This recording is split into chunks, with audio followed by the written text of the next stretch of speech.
Hello, this is Jason from Keys and Slabs. This is a special little edition that we're doing to talk about a Grail run that we're going to start. So, in the community and on some of the forums, we've seen a couple of other folks doing Grail runs, and we had a similar idea to go through it. So it was inspired by some things other folks are doing. Swagglehouse is doing an Avengers 1 through 100 run, I believe. And then there was a great blog on Go Collect by Ryan Kirksey about the journey to Daredevil, the 1 year journey to Daredevil 1 to 200, I think. Anyway, it was a really great read, and maybe just sort of want to do one ourselves. So we are calling it the No eBay Journey into Mystery Run.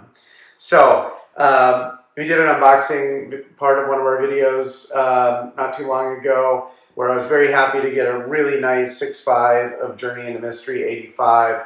Loki is a super favorite character of mine, probably the favorite character of mine. So it was great to get this. And with all that, we decided to do this Journey into Mystery run. So the goal is to collect all of the Journey into Mystery titles that exist. That includes the entire run of the first volume.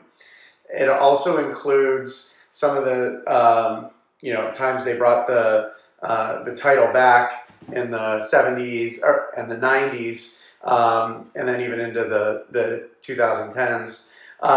So we're going to kind of split them up by phase. Obviously, the Journey into Mystery title isn't all about Thor and Loki. They make up a big part of it, starting at book 83, which is the first appearance of Thor. But still thought it would be really cool. And I was also kind of inspired. I was just being a little, reminiscent and thinking about when I was young. When I was a kid, I used to really love to collect things. Star Wars action figures was my very first thing that I wanted to collect when I was little.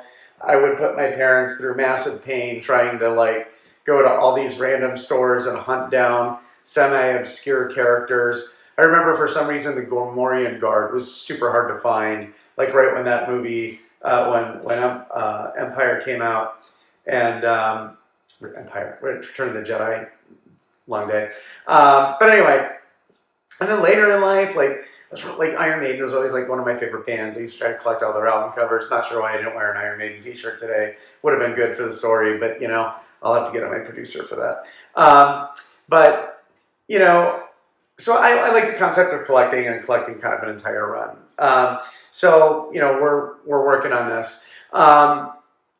So we set up some rules, and the reason it's called the No eBay run is it just to me isn't that terribly interesting or fun if I can just sort of scroll through eBay all day long and just buy up everything to complete the run. You lose that sense of excitement and that feeling when you're oh my gosh, I've been looking for this one and I found it, which just happened this week, which felt really nice. So we have some rules kind of set up for how we're going to do it. So we're not going to do any online sales. If someone in the community or someone we know gives us a ring and they're oh my gosh, I found this one, or I have one of these, do you want to buy it? We might do that, but that still has that sort of excitement of going to work for something as opposed, nothing against eBay. We buy a ton of stuff on eBay.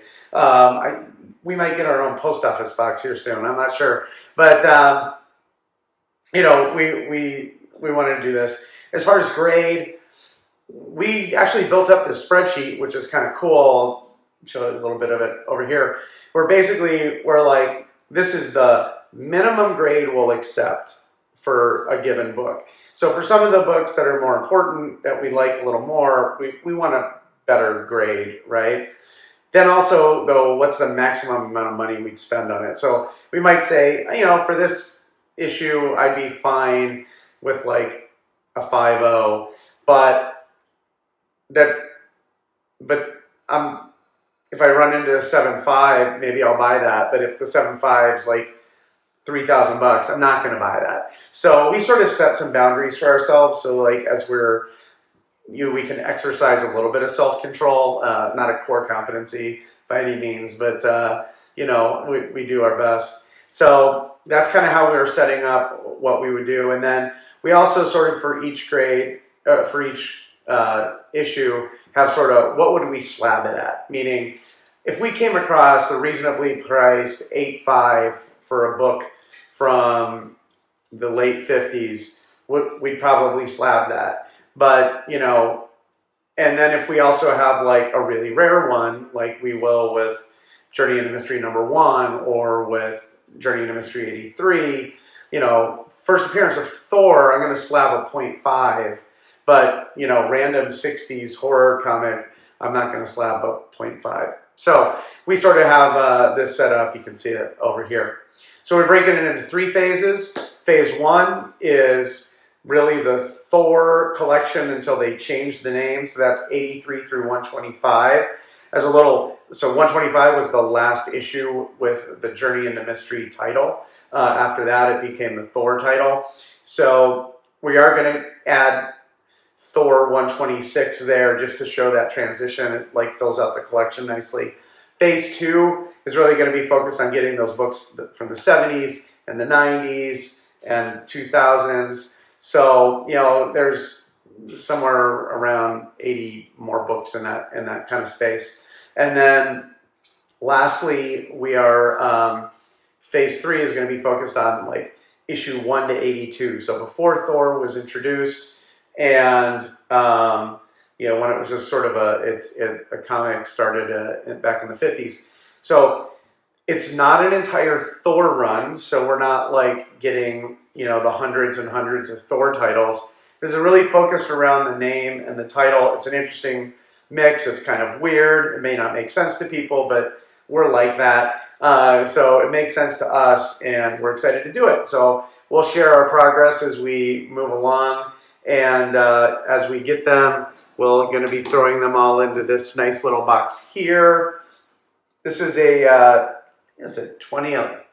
I think it was like 2011 or maybe 2016. They redid 116, and they did a cool new cover for it, so we stuck that in front of the box. So thanks for tuning in. Hope you enjoy. We'll keep you up to date. Bye.